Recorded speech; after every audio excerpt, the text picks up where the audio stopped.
Hi, and welcome to the Research Room, a space to make research by the people for the people. Perfect synergy.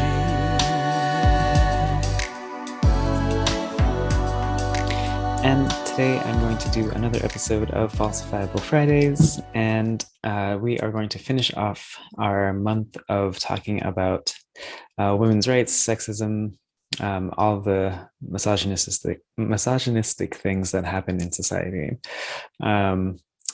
This is going to be no different. So for today, what I want to do is I want to go through a few different numbers and I want to get your sense on some things. There are roughly 330 million people in America. There are also roughly 19 million college students in America. What percent of sexually transmitted infections do you think come from this college-aged group? As you think about that for a little bit, is it proportional to the amount that they are in the population? 3%, 10%, maybe 20%, maybe 40%?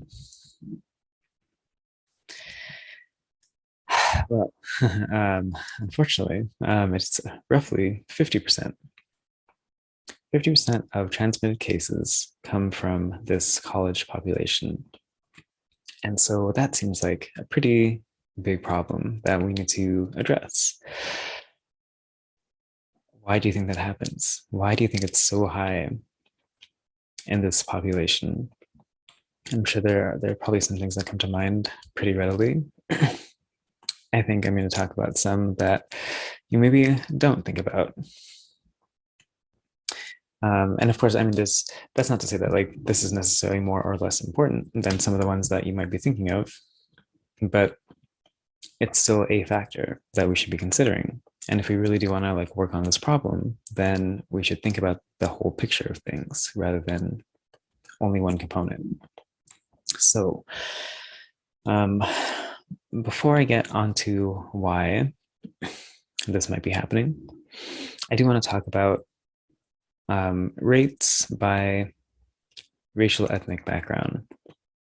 And so I'll start with saying the rates, and I'll choose chlamydia, one of the most prevalent things that are spread. When it comes to people that are white, the rate is about 1,899 per 100,000. So you can roughly say like 0.02%.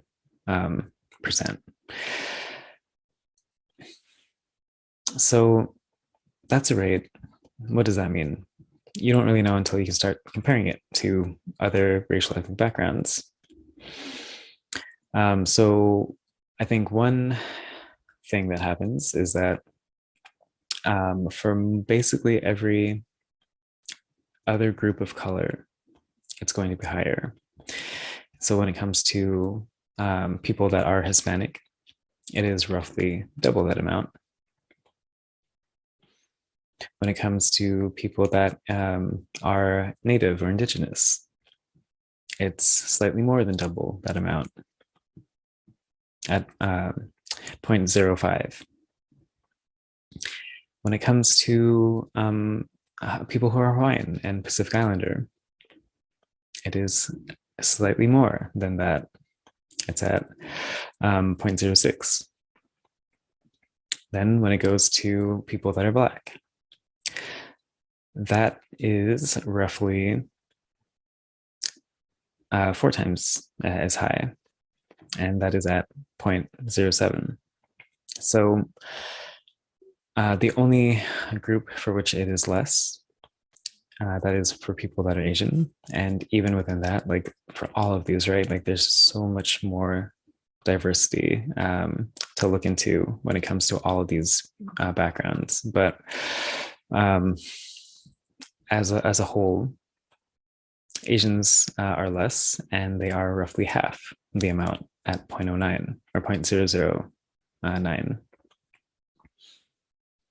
So we can start to see that like it's these transmission rates, they're affecting certain groups more than others.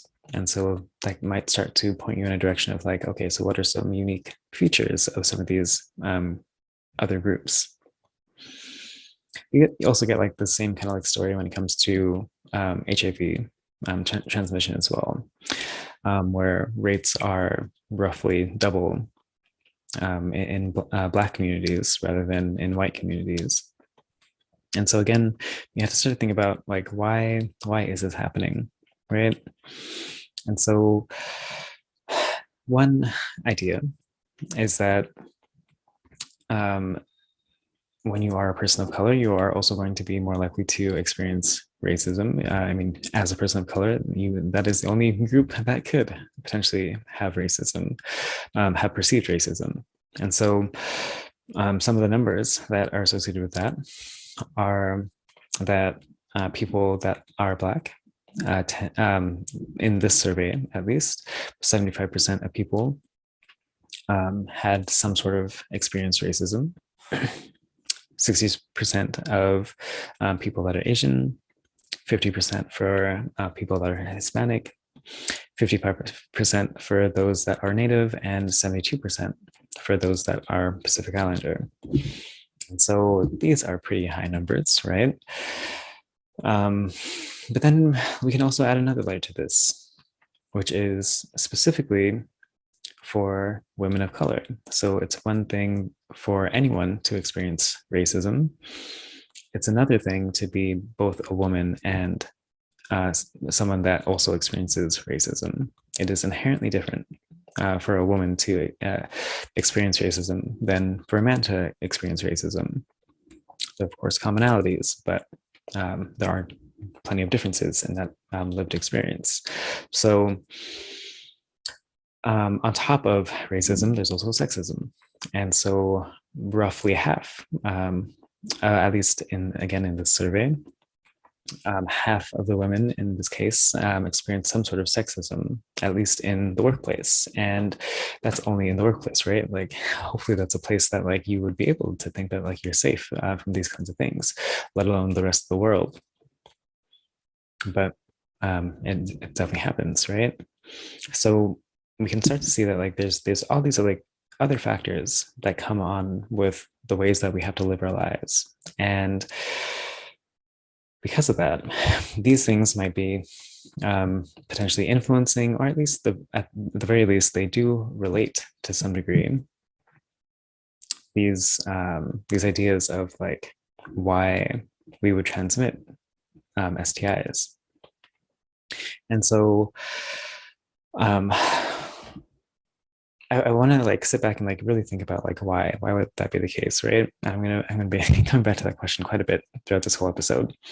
Why could these things even be related?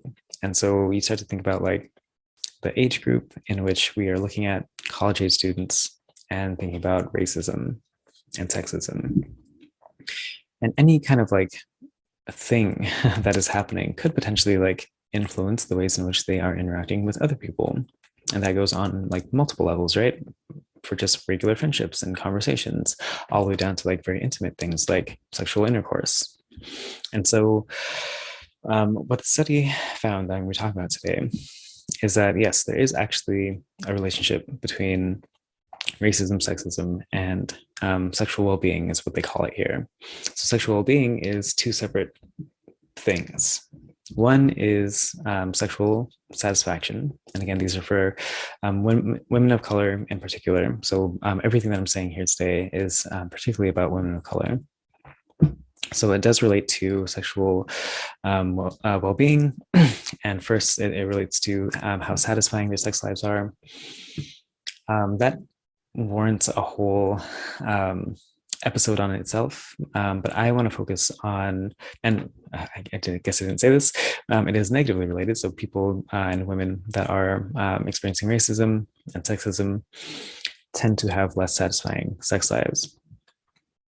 I'll let you hold on to that finding, do what you want with it, because I want to move on to the other part of this, which is the health kind of aspect, the physical health aspect of this.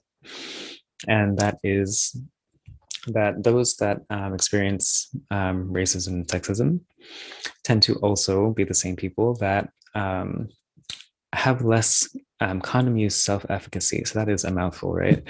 But all that means is that people are less like comfortable like thinking through how to use condoms and should they be using condoms and things like that in the moment. Their self-efficacy when it comes to condom use is lower when they are also people that are experiencing racism or sexism. And so if they are less comfortable with all of that, if they're not able to like assert themselves and like use it properly and all that, you're less likely to use a condom. And so that, of course, if you're less likely to use a condom, you're more likely to transmit STIs. And so there is that kind of aspect. And so all of that is like, okay, cool, great, right? There's this relationship between these things, but like, why? Why would there be a relationship between these things? And so the study itself, they only look at one factor, but there's plenty of reasons for why it could happen. It could be like, I mean, if you're someone who's experiencing racism, then you might just be more stressed out. And then the ways in which you're thinking when you are trying to be intimate might not be like at the level that it needs to be fully present and thinking about like condom use and things like that. There could be like plenty of other things when it comes to this, like just the whole idea that like if you're being marginalized in certain ways in your life, you might feel the need to like really be better in other parts of your life. And so when it comes to this, like there's other findings in psychology of people that engage in more like risky sex behaviors. That would be people that are like that tend to be like very anxious in relationships, right?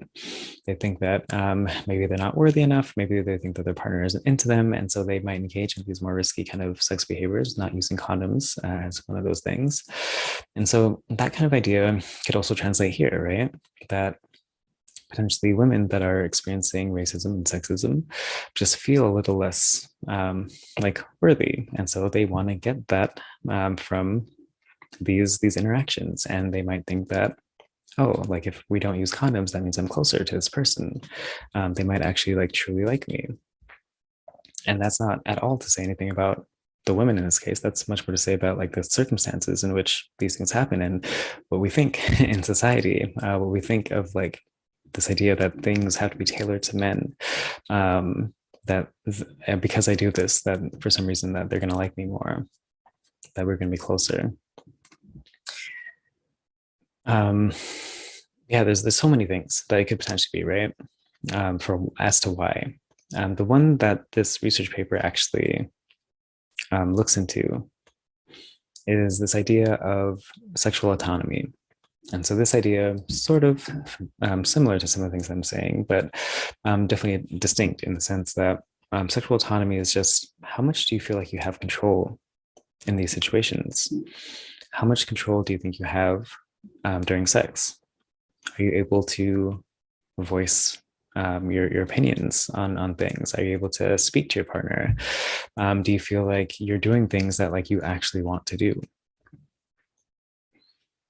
And so in this case, the finding is that the more perceived racism that there is, the less sexual autonomy that people tend to feel, and also the less that they're going to be feeling self-efficacious with condom use. So that whole idea that there's this cascade kind of effect from racism that it people that experience this are also people that experience lower autonomy and lower self-efficacy. So with that, that's the finding here. Why? And I'm going to repeat this again and again. Why is that the case? And I think that we really do have to keep in mind that this study does not say, and it's definitely not saying, that racism causes lower sexual autonomy. It is not saying that racism causes less um, economy self-efficacy. It's not saying that. We want to say that. It would be so much easier if we could say that, but it's not actually saying that. It's just saying that these things all coincide with each other. It could happen in any order, potentially. And we can have some thoughts on like what the ordering is, but we don't have the support for what the actual order of these variables are. It would make sense that racism would be the first thing that comes, and then a lowered um, sexual autonomy, and then also then a lowered economy self-efficacy. It could also happen in other ways. You could think that potentially people that just feel less sexually autonomous might also be people that are like just feeling less autonomous in other parts of their lives. And maybe for some reason, racists can like smell that out and they might target certain people. There's something about the way that they are presenting themselves that feels like, oh, I can judge this person in a very negative, critical kind of way on no real basis.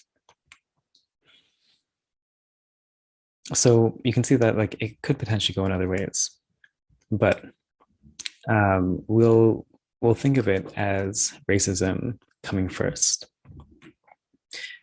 We would have to wait for other studies to come out before really saying if that's the case. Another potential is that it could be something else that's like affecting both of these things, right? So in this case, we could think about stress. Stress could really change a lot, a lot of things in life, right?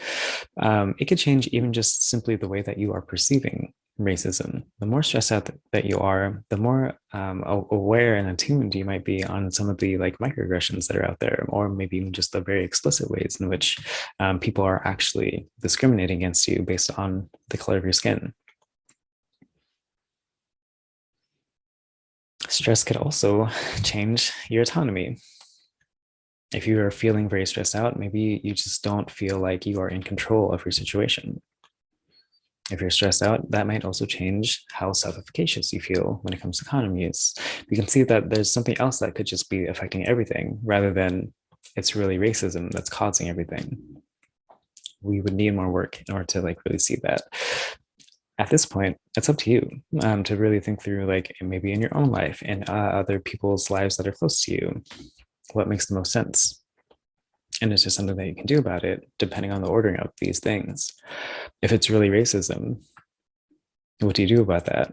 I mean, we want to make for a less racist world, but how much control do you have over that? I mean, you have some control for sure. There's larger societal things, though, that happen there. So, this is just to underline the point that we don't know the order just yet, but it's fair to think through it in multiple different ways at this point. Just know that these things are all related at the very least. Okay, so then why again, why is this happening? Why is it really the case that these things are related? How much do you buy that it's this thing of sexual autonomy? Is it something else? Is it just general autonomy, right? Is it something about when someone is discriminating against you, you feel like your power in general is just sort of like diminished? That in one way might come out in sexual intercourse, that might come out in other things, right? Your autonomy in other parts of your life. You're feeling under control by the discrimination, by the perceived racism. So it could be that. We don't know.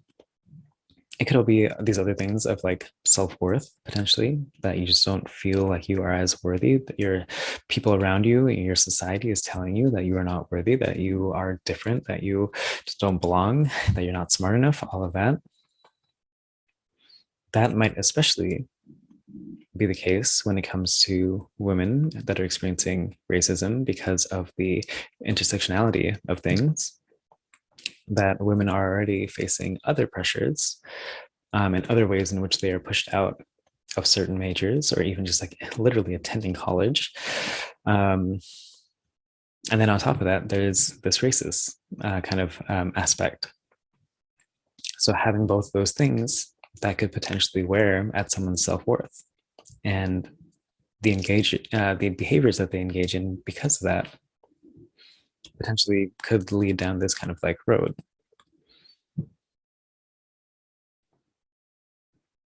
So why else? Why else could it be? Um, I think it's an open question right now.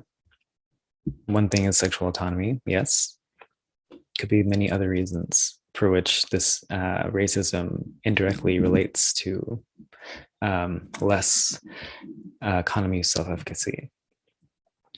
The last thing I want to point out here is that um, this study does not end up looking um, at each individual racial ethnic background.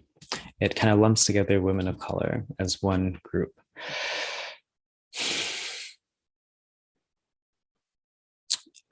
It's important to not do that. I mean, it's good information, of course, that this happened. Great, we know this, but we need to do this better. We need to look at this across different racial ethnic backgrounds and really see what's happening, right? Racism is going to affect different groups to different levels.